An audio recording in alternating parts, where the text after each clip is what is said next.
Today, we are breaking down the exact framework the world's top companies use to make their biggest, most important bets. We're going to build a strategic blueprint step by step that shows you exactly how to turn raw information into decisive winning action. So, let's get into it. Okay, so imagine you're the CEO. You've got two huge company-changing opportunities right in front of you. Do you pour $1 billion into expanding your footprint across Asia, a massively growing market? Or do you bet that same billion on launching a brand new streaming service that could completely disrupt your own industry? These are the kinds of make or break questions that decide a company's entire future. So what do? Well, you definitely don't flip a coin. You don't just go with your gut. The best companies out there, they don't guess and they don't pray for the right answer. No way.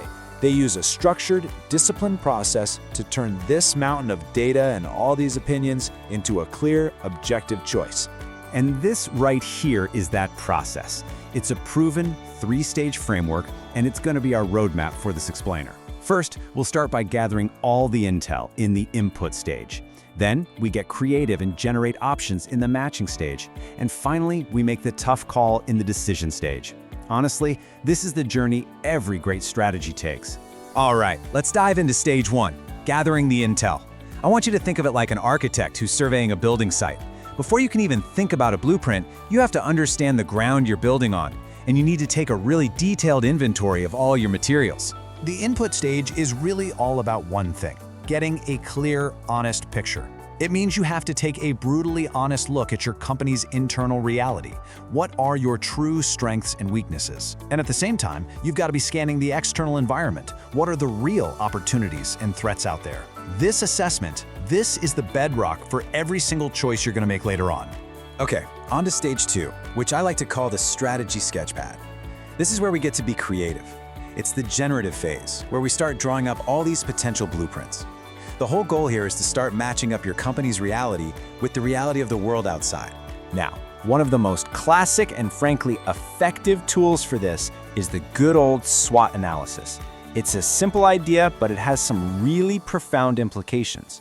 You systematically match your internal stuff, your strengths and weaknesses, with the external stuff, the opportunities and threats, to generate a whole range of different strategic options. So what's so powerful about this grid is how it forces you to think in a structured way. For example, look at that top left box. It's asking a simple question. How can we use our internal strengths to go after these external opportunities?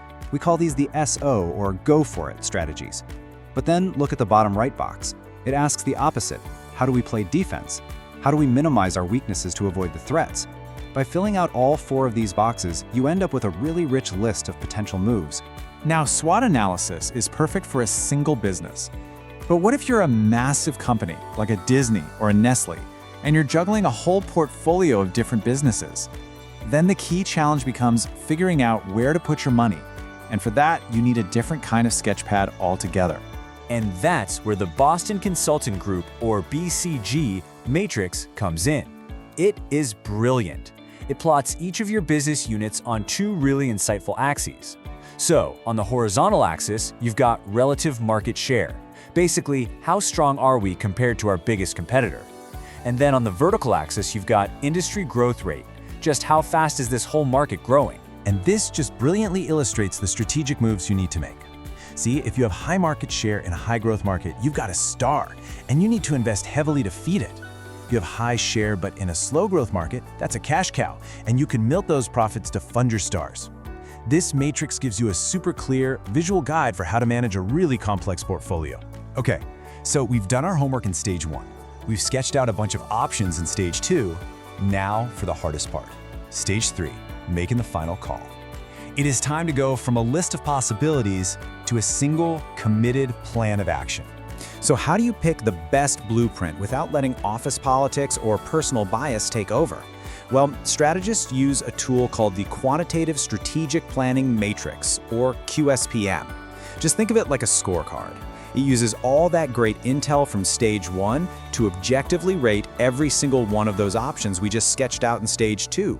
Let's just quickly break down how this works. First, you take those critical factors from stage 1, right, like a growing market. Then you give each one a weight based on how important it is. So a weight of 0.15 here means it's pretty darn important. Then, for each strategy, you give it an attractiveness score from 1 to 4 on how well it actually takes advantage of that factor. So here, expand gets a 4 because it directly captures that growing market.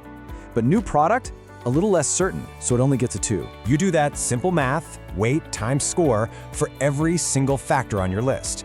And then you just add up all those results to get one final number for each strategy. That's what you're seeing here.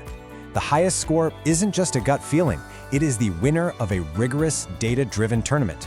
It gives you the objective proof you need to confidently make that billion-dollar bet. So, we have our framework.